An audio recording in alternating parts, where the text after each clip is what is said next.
Kembali lagi di Cacahan Literasi Dinas Perpustakaan dan Kearsipan Provinsi Banten.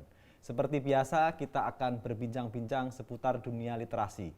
Sudah hadir bersama saya, tamu spesial, salah satu orang penting di Dinas Perpustakaan dan Kearsipan Provinsi Banten, Bapak Ardius. Ya, Selamat datang Pak. Selamat datang. Apa kabar ini Pak? Alhamdulillah Mas Supri, sehat selalu. Ya. Sehat. Kalau ketemu Pak Ardius itu apa ya?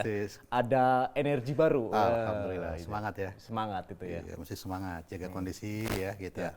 Musim pandemi ini tetap semangat, optimis, jangan patah semangat ya. Oh, betul, betul. Kita bersyukur pada Allah, kita juga tetap jaga kesehatan ya. Itu saja mungkin. Oke. Pak Ardius ini dia ini apa ya?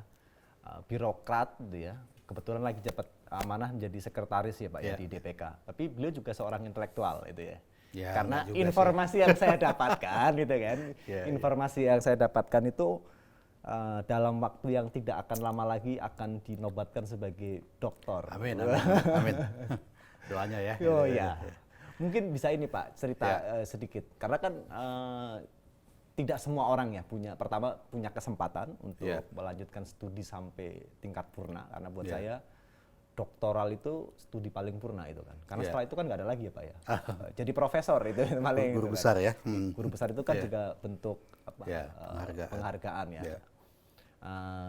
Ini birokrat sibuk masih menjalankan aktivitas tapi bentar lagi selesai.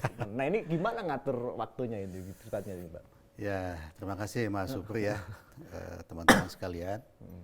Kita memang harus dibudayakan semangat dalam belajar ya.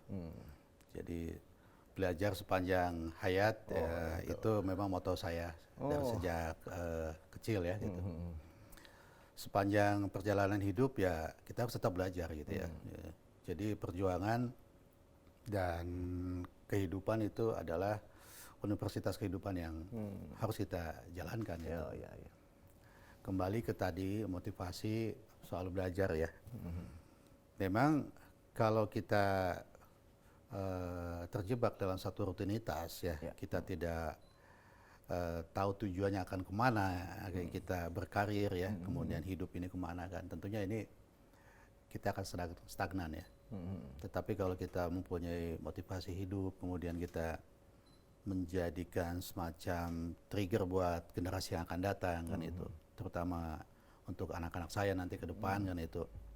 Jadi paling tidak menjadikan satu motivasi tersendiri ya untuk melanjutkan studi ini.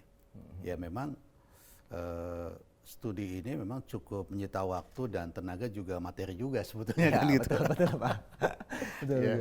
Makanya ini agak sedikit tersendat-sendat ya, tapi ya kita insya Allah lah bulan depan kita mudah-mudahan sidang tertutup ya. Kita mudah-mudahan ada. Oh bulan depan berarti. Bulan depan insya Allah kita sudah menyiapkan proposal naskah disertasinya ini.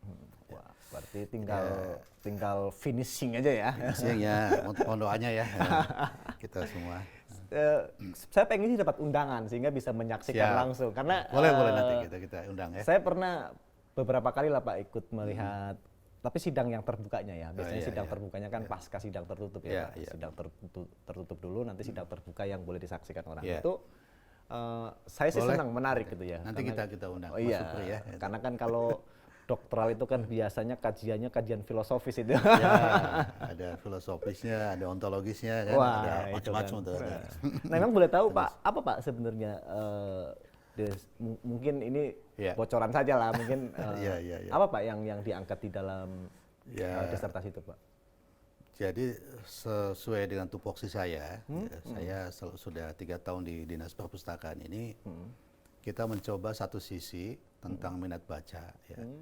Jadi close-nya minat baca ya, minat baca, tetapi kita akan mencoba melihat paling tidak ada 4 indikator yang harus kita teliti minat baca ini. Satu dari sisi implementasi kebijakan. Jadi implementasi kebijakan ini, kebijakan sebetulnya sudah banyak ya tentang perpustakaan ini kan itu. Dari tingkat perpustakaan nasional, bahkan dari amanat Undang-Undang Dasar 1945 ya tentunya.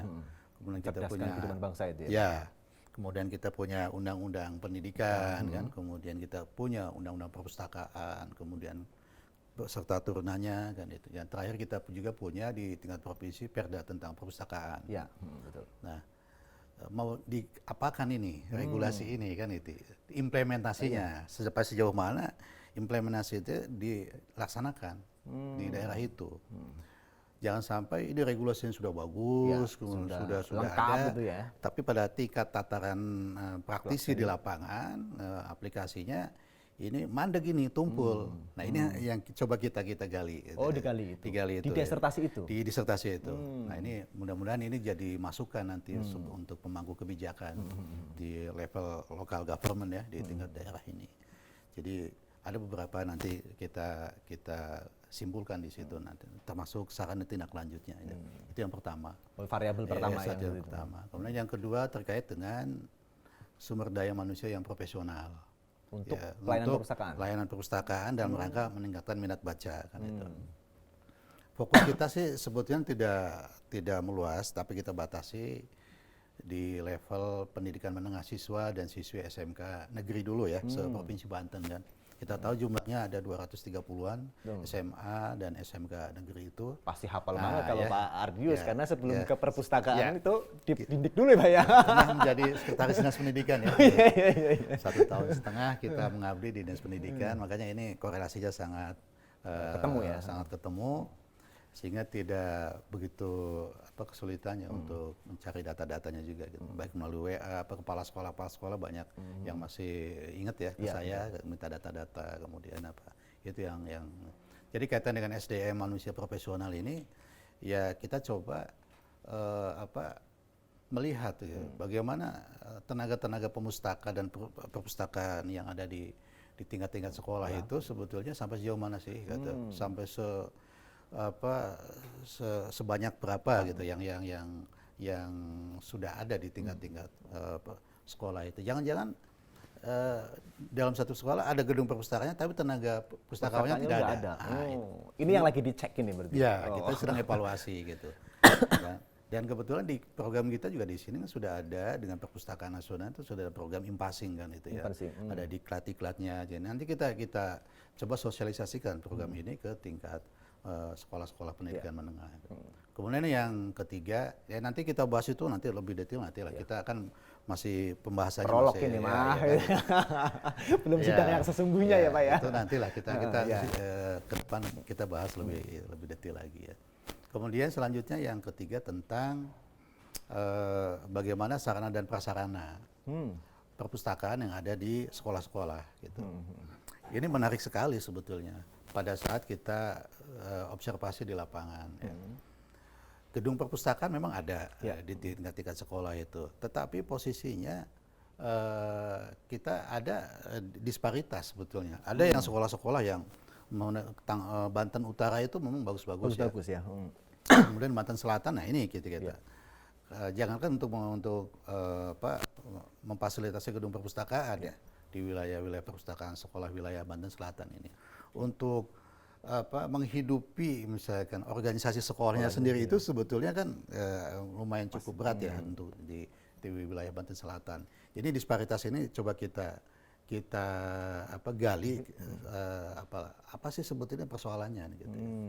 Apalagi kalau kita lihat undang-undang di perpustakaan itu ada alokasi 5% ya. Ya, 5%. 5% itu untuk pengadaan buku. Nah, bagaimana ke depannya nanti ya kita lokal government-nya ini kebijakan seperti apa? Apakah membuat nanti surat edaran gubernur atau sekda supaya mengikat gitu. Walaupun memang dana BOS itu alokasinya 20% atau lebih ya. Paling tidak 5% itu jangan diganggu lah gitu. Untuk pengadaan buku itu ya. Yang non teks biasanya kan. Kalau teksnya kan buku wajib udah pasti dana BOS kan itu udah ada itu alokasinya itu. Itu harus kita stretching di situ nanti supaya ada goodwill pimpinan ke depan bahwa alokasi yang dana 5% itu jangan diganggu gitu. Dan insya Allah kalau misalnya ini direspon oleh pimpinan, sekolah-sekolah yang punya gedung itu sarana prasarana paling tidak dari sisi itu kita bisa support ya gitu. Itu yang ketiga. Yang keempat selanjutnya adalah terkait dengan layanan perpustakaan sekolah. Layanan perpustakaan sekolah. Nah, ini sebagaimana kita ketahui di sini Kalau di Dinas Perpustakaan sendiri sebetulnya kita punya paling tidak minimal ada 14 layanan ya yang sudah kita punyai di gedung ini kan itu. Dari mulai apa Sipanon kan, OPEK kan, kemudian WiFi gratis, kemudian perpustakaan keliling, Silang Layan, Banten Corner segala macam itu banyak sekali lah sudah. Pertanyaan selanjutnya, perpustakaan sekolah di Banten itu sudah mengakses pelayanan-layanan yang sudah Yang kita mana? miliki belum kan Itu, gitu, itu. kan, ya. Jangan sampai kitanya bagus di sini tapi tidak banyak dimanfaatkan oleh perusahaan-perusahaan sekolah ini. Ini sayang sekali kan gitu. Nah, kita coba mensosialisasikan ini kan, gitu. Belum lagi kita misalkan di era digital ini, nanti kita diskusi lah soal perpustakaan digital ini, kan, bagaimana pengembangan selanjutnya kan. Artinya ini baru 4 variabel saja sudah cukup menarik, karena ini risetnya berarti survei lapangan langsung ya Pak ya. Iya. Itu jadi wawancara, observasi kan. Nah, ini motivasi Pak ngangkat riset soal perpustakaan khusus lokusnya di sekolah ini, lokusnya di sekolahan itu apa karena memang kebetulan juga Pak Ardius sendiri lagi jadi sekretaris dinas, atau Pak Ardius itu punya kegelisahan tersendiri nih melihat potret perpustakaan kita itu? Dua-duanya juga bisa. Dua-duanya bisa. Pertama, waktu saya di Dinas Pendidikan, kita survei ke sekolah-sekolah ya, kemudian baik sekolah SMA maupun SMK, itu sangat miris sekali. Gedung perpustakaan kadang-kadang mati suri di sana kan itu. Ada yang misalkan gedung perpustakaannya sekedar ada aja lah gitu misalkan. Fisiknya ada lah ya. Karena di 8 standar pendidikan itu salah satunya sarana prasarana harus ada gedung perpustakaan. Nah, itu. Ini kan meskipun ala-ala kadarnya. Ini kan. Ya. Tapi kita juga melihat ada satu gedung perpustakaan yang bagus, tetapi hanya sebatas bingkai saja. Ada juga itu. Tidak ada inovasinya gitu. Jadi seolah-olah kita siswa-siswi itu untuk membaca itu terkungkung dalam suatu ruangan tertutup yang boring lah ya, membosankan gitu. Nah, ini kan satu kondisi yang ada, walaupun memang lengkap misalkan itu, tapi ini tidak ada inovasi-inovasi untuk merangsang siswa-siswinya itu meningkatkan minat baca di situ. Ada beberapa sekolah yang memang ada inovasinya, seperti misalnya contoh yang saya lihat itu di beberapa SMA, SMK di Cilegon juga sudah ada itu. Jadi gerakan literasi sekolah GLS itu yang sudah pernah kita canangkan. Jadi sebelum masuk sekolah itu, jadi petugas perpustakaan itu membawa troli buku-buku itu ke dalam kelas. Oh, keliling. Disimpan di dalam kelas masing-masing. Jadi menekatkan buku itu di kelas-kelas masing-masing misalkan. Nah, dari situ ada pendekatan kan. Jadi tidak mesti datang ke gedung perpustakaan. Itu yang pertama. Jadi ini buku yang menjemput orang ya. Ya, jadi mendekatkan mendekatkan. Kemudian di taman-taman juga misalkan ada taman-taman baca, sudut baca, itu sudah mulai ada beberapa inovasi teman-teman di sekolah. Itu yang bagus ya yang kita potret itu. Di situ mungkin ada tempat-tempat pojok bacanya di pohon-pohon rindang ya. Jadi jangan ada terkesan membaca begitu dalam suatu ruangan tertutup yang jenuh, yang apalagi di musim pandemi ini kan. Ya, betul. Harus di lingkungan yang terbuka, jangan udara yang penuh AC. Tapi menimbulkan klaster baru misalkan ya untuk itu. Nah, nanti ke depan juga sama di Dinas Perpustakaan juga ke depan itu bersifat layanan terbuka. Coba Mas Supri lihat ya ke depan itu kan, sudah mulai penataan-penataan kan di gedung Dinas Perpustakaan itu udah mulai konsep-konsep layanan terbuka nih. Seperti misalkan ada ke depan nanti ada layanan tertutup ya misalnya tadi itu yang sudah disampaikan. Jadi nanti kita mencoba beberapa inovasi itu di sekolah-sekolah itu, kembali ke yang tadi itu. Kalau kemarin saya waktu ngobrol sama Pak Kadis, saya minta satu doang Pak, bukain kafe aja. Oh, siap. Di depan, di pojok perpustakaan itu kan. Sepertinya minggu depan sudah mulai kita ini kan. Oh, itu kan makin cepat makin asik gitu kan. Jadi nanti kita podcastnya geser ke sana Pak. Siap nanti. Kita coba nanti minggu depan kan udah mulai buka. Oke Pak, dari temuan persoalan yang ada di lapangan Pak, kalau yang boleh, kalau kita ngomong masalah mah masalah teh ada terus Pak. Ada, kalau Kalau boleh tahu Pak, mana Pak perpustakaan-perpustakaan sekolah yang bisa menjadi role model itu? Kalau berdasarkan peta wilayah itu daerah mana Pak yang sudah cukup oke-oke lah itu? Oh ya,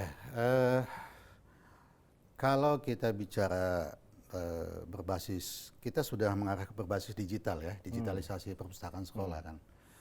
Jadi ke depan itu sudah tidak ada lah. Kita ke depan itu akan mengembangkan perpustakaan digitalisasi sekolah-sekolah yang ada itu. Itu konsep kita ke depan itu. Makanya di Perpustakaan Nasional itu ada namanya program Inlis Lite ya. Inlis Lite ini satu program perpustakaan digital yang dikembangkan oleh Perpustakaan Nasional untuk dikembangkan di sekolah-sekolah. Kita mencoba mengevaluasi sekolah-sekolah mana yang belum punya Inlis Lite-nya gitu. Inlis itu basis digital dasar dulu ya. Jadi walaupun dia belum link kemana-mana, paling tidak dari sisi misalkan katalog, misalkan katalog tadi ke OPEC itu, kemudian ke Sipanonya dari sisi itu dia sudah punya fasilitas web dulu. Jadi nanti kita sambungkan kemana-mana, itu yang pertama. Nah, tadi pertanyaannya perpustakaan mana ya? Umumnya Banten Utara udah mulai bagus ya. Banten Utara itu berarti ya, Tangerang Raya ya. Kemudian Cilegon juga sudah bagus, lumayan, Cilegon udah bagus ya. Kalau di ibu kota provinsi sendiri? Nah, ibu kota provinsi ini sebetulnya cukup bagus. Hanya mungkin kalau ya tadi itu ya dibandingkan dengan Tangerang Raya kan mereka sudah banyak kompetitornya sehingga dipaksa untuk itu. Apalagi kadang-kadang ada gengsi dengan tetangga sebelah kali ya, Jakarta. Ya, itu. Ya di ibu kota provinsi cukup bagus juga, cukup bagus. Mungkin tinggal ada sentuhan inovasi tambahan-tambahan itu ya. Inovasi tambahan. Berarti itu, nanti mereka wajib baca hasil Ya, disertasinya. mudah-mudahan ini bisa dibaca nanti lah. Harusnya dibayangkan saja ini disertasinya itu menjadi rujukan. Apalagi kan Pak Gubernur Wahidin Halim juga salah satu programnya kalau tidak salah kan juga ingin punya perpustakaan di tiap-tiap desa itu Pak ya. Oh ya, 1000 perpustakaan itu. 1000 perpustakaan desa itu. Ya, kita bicara 1000 perpustakaan juga memang harus kita bicara komprehensif ya. Jangan sampai bantuan, kita singgung juga di situ di disertasi saya itu. Disinggung juga Pak. Wah, ada. Gila ini. Masuk. Karena kita kan studi program ini kan pemerintahan. Kalau kita bicara pemerintahan, kita tidak boleh lepas dari kebijakan pemerintah daerahnya seperti apa, pemerintah pusatnya seperti apa. Jadi jangan hanya fokus di perpustakaan tok gitu intinya kan gitu. Kita kaitkan dengan program pemerintahnya juga. Nah, makanya di situ disinggung kenapa ada semacam program 1000 perpustakaan, tetapi misalkan maksimal nggak itu sebetulnya dengan ada program sesuai dengan RPJMD kita itu kan sampai 2022 ini kan gitu. Jangan-jangan 1000 perpustakaan itu hanya sebatas bantuan ansik gitu ya, dalam bentuk bantuan keuangan dari pemerintah provinsi ke kabupaten kota itu, selanjutnya selesai, tidak mau dikemanakan itu. Nah, kita singgung juga di situ ada misalkan dari Perpustakaan Nasional ada program yang bagus namanya program inklusi sosial ya. Tahun ini Banten itu memasuki tahun yang kedua. Ya, tahun kedua mendapatkan bantuan ada beberapa kabupaten. Jadi totalnya ada 26 desa ya. Dari 16 desa ditambah 9 desa, 9, 7, 10 desa. Nah, ini akan menjadi tadi itu role of model ya, role of modelnya bagaimana desa-desa itu nanti setelah mendapatkan bantuan. Seperangkat bantuan itu baik diklatnya, kemudian seperangkat ininya, buku-bukunya kan itu. Nah, ini akan menjadi role of modelnya nanti desa-desa, pilot projectnya gitu loh. Saya kemarin waktu itu diskusi dengan kepala dinas, kita tetap harus mengevaluasi program yang 1000 perpustakaan desa ini. Jangan-jangan, saya bilang gitu, jangan-jangan di desa itu hanya sebatas menggugurkan kewajiban aja, kan gitu. Jangan sampai begitu. Ini kan sayang, pemerintah sudah menggelontorkan uang dan besar itu ya, besar itu hanya untuk menggugurkan kewajiban aja. Karena betul Pak, beberapa saya sebenarnya kalau datang ke perpustakaan itu sudah ada perpustakaannya. Tapi tadi perpustakaan kan tidak hanya menyediakan rak buku kemudian diisi buku. Harus ada orang yang benar-benar konsen SDM-nya itu. Bagaimana layanannya kan itu kan itu. Maka sebenarnya saya sepakat ketika perpustakaan mending kita tata di basis-basis lembaga pendidikannya dulu gitu. Ya. Karena kalau dari situ sudah oke, kayaknya bisa akan punya efek domino kemana-mana. Ya, gitu. sepakat. Jadi gini, saya beberapa pertemuan dengan para kepala sekolah yang punya perpustakaan yang bagus itu, ini perpustakaan sekolah itu jangan inklusif. Maksud saya jangan tertutup, eksklusif. Jangan. Maksudnya gimana Pak Sekdis? Nah ini saya bilang gitu. Di sini kan ada masyarakat sekitar, saya bilang. Kenapa gak satu ketika misalkan diadakan satu momen gitu ya, misalkan hari libur misalnya, Sabtu Minggu misalkan buka, misalkan di sekolah itu kita undang masyarakat sekitar gitu ya, kemudian diundang juga kita ke sana gitu, misalkan ada semacam event-event yang menarik gitu. Tadi itu berbasis inklusi sosial nanti ke depannya. Ya, betul. Jadi sekolah juga menjadi motor penggerak juga nanti kayak gitu ya. Untuk perubahan perubahan sosial Pak, itu tadi misalkan tadi sudah disampaikan nanam cabai, bukunya taruhlah bernanam cabai atau misalkan macam-macam lah yang sifatnya inklusi sosial. Ini kayaknya lebih konkret dan lebih real kayak. Oh iya. Karena basisnya sudah ada perpustakaan itu. Sudah ada itu. Tinggal bagaimana kita empoweringnya, pemberdayaannya. Iya, betul.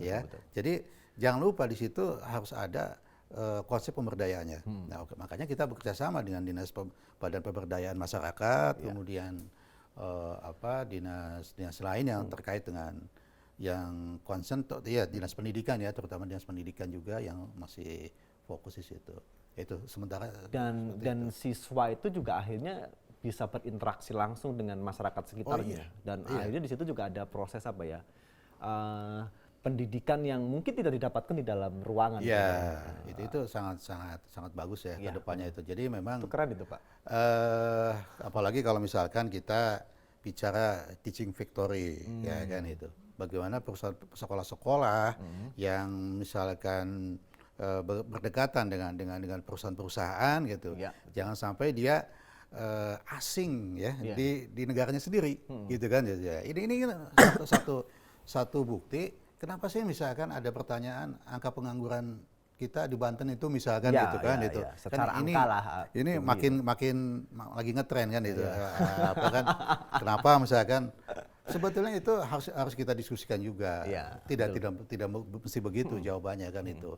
Karena kan Provinsi Banten nggak berbatasan kan dengan ibu kota kan itu. Bahkan ini juga kalau kita evaluasi sebetulnya kegiatan-kegiatan teaching factory, anak-anak yang baru lulus itu di Dinas Pendidikan, sewaktu saya masih Dinas Pendidikan sudah banyak sekali program-program yang berkaitan dengan lulusan-lulusan itu. Bahkan sudah ada yang dibeasiswakan, sudah banyak lah gitu. Ini juga harus kita evaluasi, diskusikan. Saya kira kalau konsep itu benar-benar dijalankan, misalnya setiap sekolah itu membuka layanan untuk masyarakat, itu justru sekolah akan menjadi ruang publik baru barangkali Pak. Betul. Yang juga mempertemukan ide-ide baru yang datangnya langsung dari masyarakat sekitarnya kan. Oh iya. Bisa jadi itu jadi kekuatan untuk bisa bertemu dengan industri itu Pak. Itu satu hal ya. Makanya kita mencoba konsep kita ke depan itu jangan ada bukan tidak butuh dana APBD ya. Selain dana APBD itu kita akan mencoba bekerja sama dengan lembaga-lembaga corporate social responsibility CSR. Saya tulis juga di disertasi saya itu. Oh di situ. Ya. Jadi bagaimana pihak-pihak CSR ini harus dilibatkan secara maksimal gitu. Ini potensi emas sebetulnya, potensi emas yang belum kita maksimalkan. Kenapa potensi emas? Sebetulnya pihak-pihak CSR itu menunggu sebetulnya, sangat menunggu. Mana nih konsep-konsep yang kebutuhan perpustakaan gitu. Selama ini konsepnya CSR itu hanya untuk bantuan-bantuan sosial, kemudian bencana, tetapi untuk peningkatan SDM ya dalam hal ini perpustakaan ini harus kita sentuh sebetulnya. Iya betul. Nah ini bayangkan Banten ini luas sebetulnya, perusahaan-perusahaan banyak. Kalau kita misalkan kita undang atau misalkan kita buat surat pengantar lah ya. Ada misalkan contoh satu lembaga butuh bantuan atau dinas kabupaten kota anggarannya kecil ya, misalkan ya. Kan suka pada curhat ya ke kita, gimana nih Pak Sekdis, dinas perpustakaan kita misalnya Pandeglang gitu ya, apa yang sangat-sangat kecil gitu. Saya bilang usulkan aja itu ke kami, kemudian coba kita gandeng nanti dengan pihak CSR. Dan tahun ini tahun 2021 ada prestasi besar sebetulnya, kita mendapatkan bantuan ya untuk pembangunan perpustakaan. Contoh di Kota Serang ini ya. Kota Serang ini tahun ini mendapatkan bantuan dari Perpustakaan Nasional, dana alokasi khusus itu 10 M.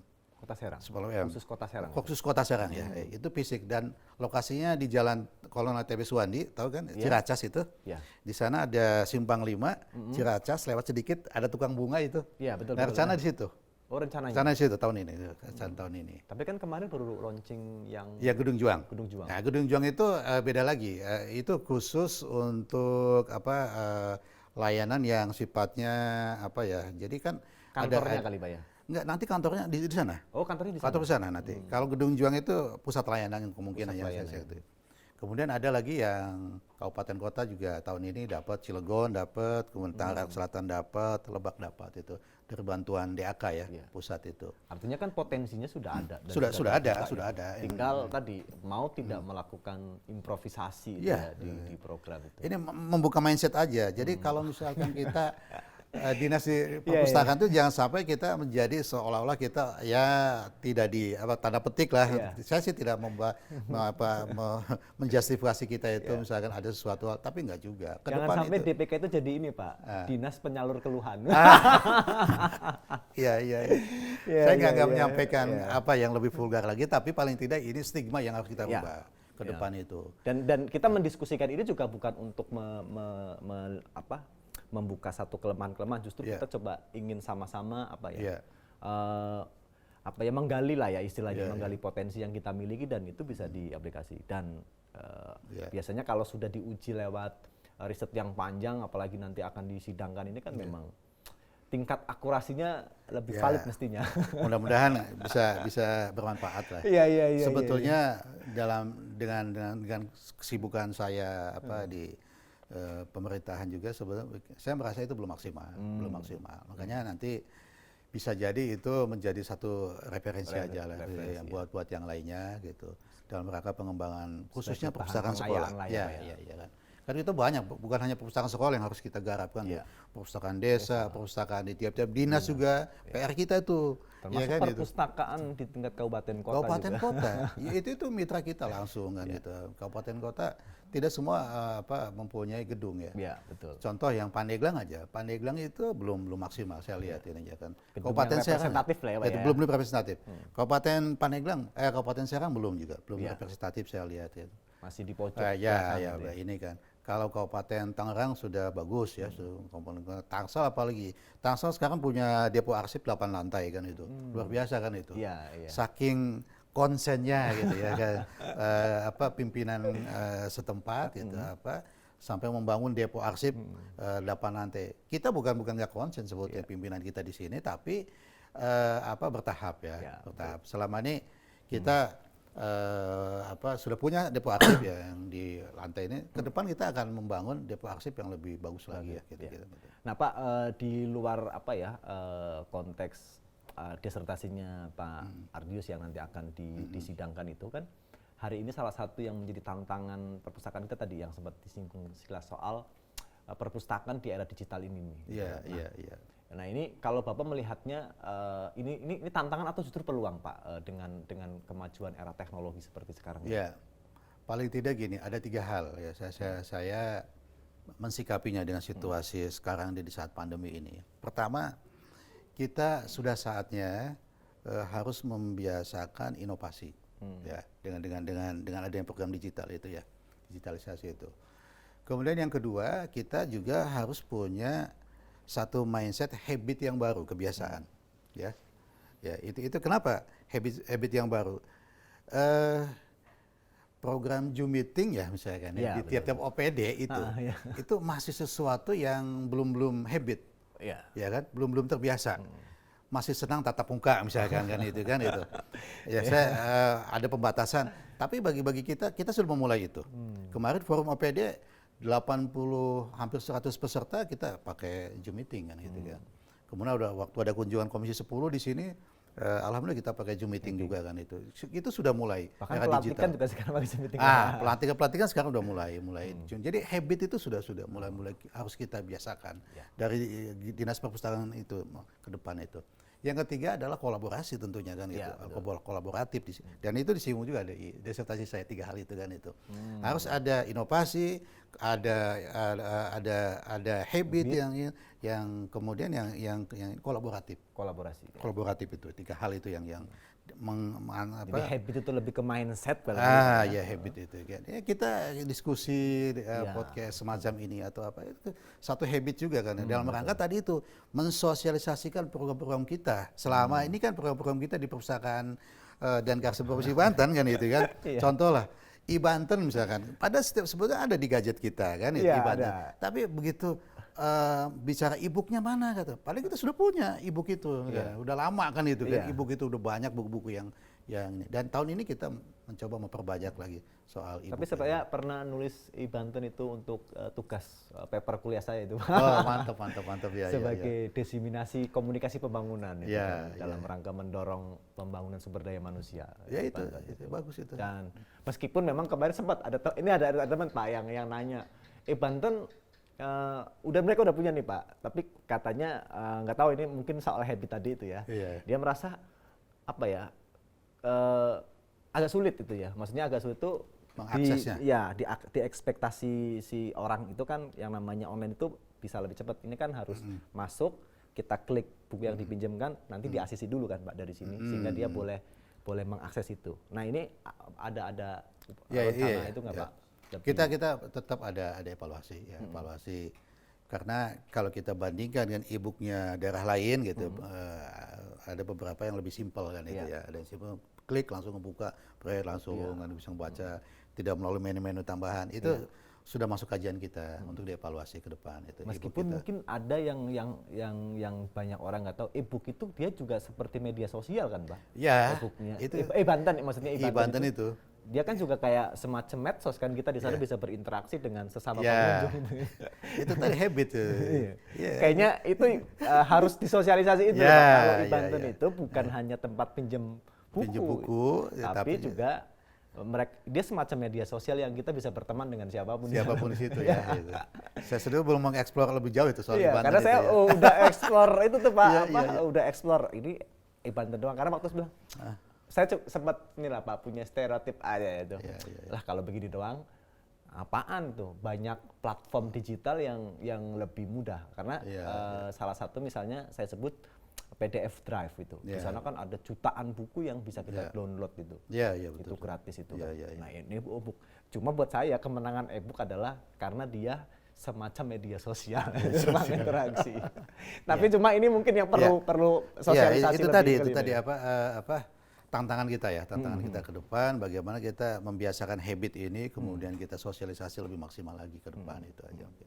Nah kalau hal-hal lain Pak misalnya, ini kan salah satu yang menurut saya belum ketemu ada tadi, misalnya perpustakaan sekolah kita berbasis digital, kita digital itu bisa nggak Pak ada disinergikan atau disambungkan aksesnya sehingga kita boleh pinjam koleksi perpustakaan daerah, tapi lewat perpustakaan sekolah itu. Oh iya, itu masuk dalam inovasi kita nanti.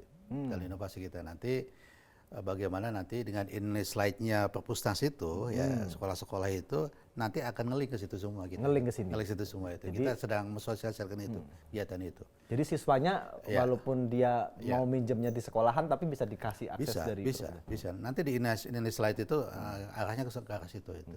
Ya punya perpustas itu itu. Oke, ini sudah menarik.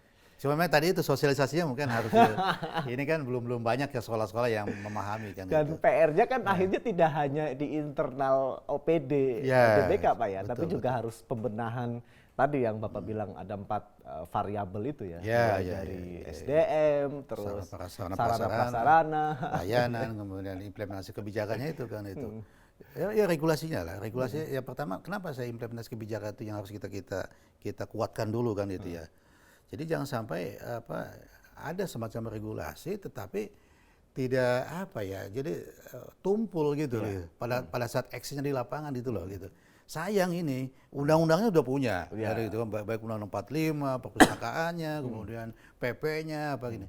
Tetapi pada saat masuk ke urusan gitu, urusan wajib misalkan. Ini kan perpustakaan itu memang urusan wajib sama dengan urusan, tapi non pelayanan dasar. Persoalannya itu aja sebetulnya. Iya betul. Iya kan, wah ini bukan pelayanan dasar katanya. Ya yang wajib aja dulu lah bicaranya pelayanan dasar. Ini kan harus ada terobosan ketika pimpinan. Jangan sampai, padahal kalau misalnya urusan wajib, ya tetap kita mensupport sebetulnya di bidang pendidikan, urusan pendidikan sebetulnya.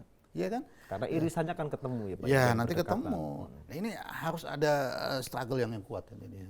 Jadi di situ harus ada komitmen bersama, goodwill pimpinan, bahwa sebetulnya ya jangan ragu-ragu lagi lah kalau misalkan untuk mengalokasikan anggaran misalkan kan itu. Ini bukan untuk ini ya kita curhat ya. Tapi alokasi anggaran ini harus tetap kita fokuskan juga gitu untuk kemajuannya perpustakaan. Ya, karena ada pepatah dari filsuf namanya Frank Zappa itu katanya. Katanya begini Pak, kalau kita mau bercinta itu datanglah ke tempat pendidikan. Tapi kalau kita kalau kita ingin mendapatkan pendidikan, datangnya justru ke perpustakaan, Pak. Nah, perpustakaan membaca ada jendela dunia, ya kan? Itu kan. Kan gitu, karena saya ketemu jodoh itu karena ketika saya kuliah itu Tapi saya mendapatkan pendidikan yang lebih justru ketika saya masuk perpustakaan. Karena semua yang mau kita akses itu ada di sini kan. Ada. Sepakat saya, sepakat. Oke, nggak kerasa ini Pak, hampir 1 jam kita ternyata ngobrol ini ya. Oke Pak Aryus, semoga disertasinya lancar, sidangnya lancar, dan terima kasih, kita menunggulah paper yang nanti sudah di ACC sama para penguji itu ya. Penguji ya. Nah, tapi mungkin terakhir barangkali ada yang ingin disampaikan Pak, mungkin buat masyarakat kita atau mungkin juga para stakeholder terkait di masing-masing kabupaten kota, bahwa perpustakaan ini bukan bukan OPD tambahan, tapi ini salah satu OPD vital dalam rangka mendorong pembangunan sumber daya manusia itu. Ya, baik, sebagai closing dalam diskusi kita ini, pertama saya ingin meyakinkan kepada publik ya, bahwa urusan perpustakaan itu sesuatu yang dianggap penting. Ya, penting kenapa? Terbukti dengan lahirnya undang-undang gitu ya. Ada undang-undang tentang perpustakaan. Itu yang penting. Artinya apa? Turunannya pun itu harus kita anggap serius juga gitu. Bahwa memang bicara tentang perpustakaan bukan ansik tadi itu kan, itu hanya sebatas membaca dan membaca di situ. Tetapi sudah ada dalam program-program nasional bahwa dengan membaca itu akan meningkatkan kesejahteraan masyarakat. Nah, ini akan ada titik temu sebetulnya dengan meningkatkan kesejahteraan masyarakat. Masa iya sih dengan membaca hanya untuk meningkatkan kesejahteraan masyarakat?